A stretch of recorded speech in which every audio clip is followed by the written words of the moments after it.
ایک دن احنف بن قیس بیٹھے ہوئے تھے کہ اچانک ذہن میں ایک بات آئی کہ قرآن کریم میں ارشاد الہی ہے، ترجمہ: ہم نے تمہاری طرف ایک ایسی کتاب نازل کی ہے جس میں تمہارا تذکرہ ہے، کیا تم نہیں سمجھتے؟ تمہارا تذکرہ؟ اس سے ایک عجیب سا احساس دل میں منڈلانے لگا۔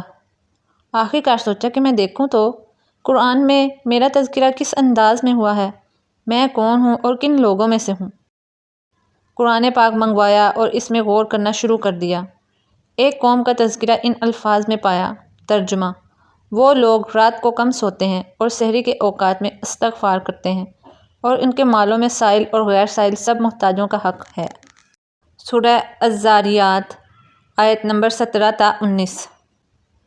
کچھ اور لوگوں کا تذکرہ ان الفاظ میں موجود پایا، ترجمہ: ان کے پہلو خوابگاہوں سے جدا رہتے ہیں، وہ اپنے رب کو خوف اور امید سے پکارتے ہیں، اور جو ہم نے ان کو رزق دیا ہے اس میں سے خرچ کرتے ہیں۔ سورہ سجدہ 16۔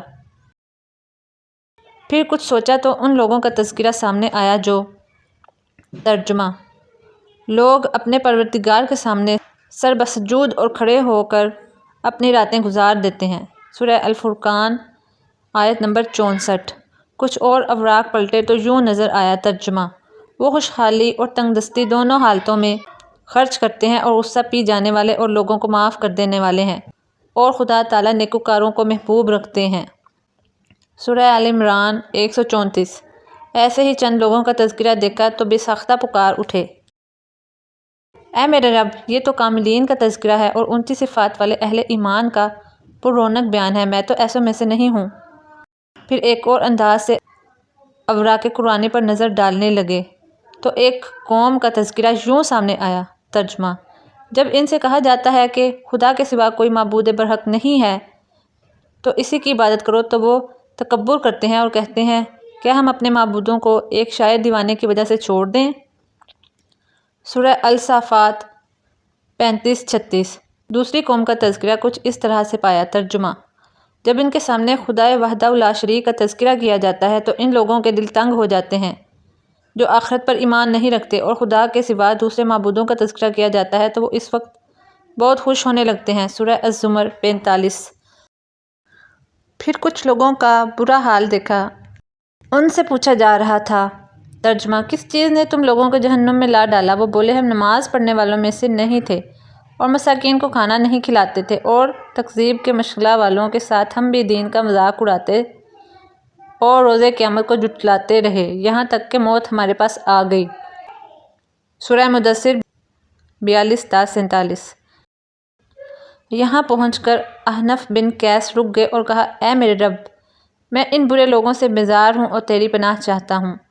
پھر کچھ اور تلاوت جاری رکھی، غور و فکر کرتے رہے، اپنے خیال و جستجو کو قرآنی افکار کے تابع کر کے تدبر کرتے رہے، یہاں تک کہ اس آیت پر پہنچے، ترجمہ: دوسرے وہ لوگ ہیں جنہوں نے نیک عمل اور برے عمل دونوں کو ملا جلا رکھا ہے، قریب ہے کہ خدا تعالیٰ ان پر توجہ فرمائے اور ان کی توبہ قبول فرما لے، بے شک وہ خدا بخشنے والا رحم فرمانے والا ہے۔ سورہ توبہ، 102۔ مطالعہ قرآنی میں یہاں آ کر احنف رحمۃ اللہ کہنے لگے، بس میں ان لوگوں میں سے ہوں، میرے پاس بھی کچھ نیک اعمال ہیں اور خطاؤں کے ڈھیر بھی بہت ہو گئے ہیں، بس مجھے اس ذات کی جانب متوجہ ہو کر توبہ کرنی چاہیے، بس وہ رحیم و کریم رب مجھے معاف فرما دے گا۔ احنف بن قیس اپنے عہد کے بڑے عاقل، مدبر، حکیم اور حلیم تھے۔ آپ کا نام ضحاک اور کنیت بحر تھی۔ عرفی نام احنف بن قیس عہد رسالت صلی اللہ علیہ وسلم میں مشرف با اسلام ہوئے۔ آپ رضی اللہ عنہ کا قبیلہ انہی کی تحریک سے اسلام لایا۔ ابن سعد نے ان کے حالات تابعین کے زمرے میں ہی لکھے ہیں۔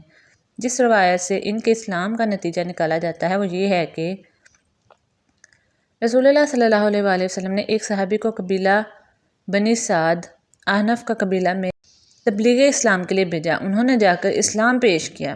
احنف بھی موجود تھے۔ انہوں نے اسلامی تعلیمات سن کر کہا، یہ شخص بھلائی کی طرف بلاتا ہے اور اچھی باتیں سناتا ہے۔ مبلغ صحابی نے جا کر یہ واقعہ آپ صلی اللہ علیہ وسلم کو بیان فرما دیا۔ آپ صلی اللہ علیہ وسلم نے سن کر دعا فرمائی، خدایا احنف کی مغفرت فرما۔ سو اے مسلمان، تو بھی کتاب الہی میں اپنے مقام کے متعلق غور و فکر کر دیکھ کہ کون سے طبقہ میں شامل ہے۔ اس بات سے ڈر کہ ان لوگوں میں نہ ہو جائے جن کے لیے رب کی رحمت سے دوری ہمیشہ کے لیے لکھ دی گئی ہے، یا جو لوگ عذاب الیم کا شکار ہونے والے ہیں۔ اس پیغام کو دوسروں تک پہنچائیے تاکہ اللہ کسی کی زندگی کو آپ کے ذریعے بدل دے۔ ویڈیو اگر پسند آئی ہے تو ویڈیو کو لائک، چینل کو سبسکرائب کرنا نہ بھولیں۔ اپنی رائے کا اظہار آپ کمنٹ باکس میں کر سکتے ہیں۔ ملتے ہیں اگلے ویڈیو میں، تب تک کے لیے اللہ حافظ۔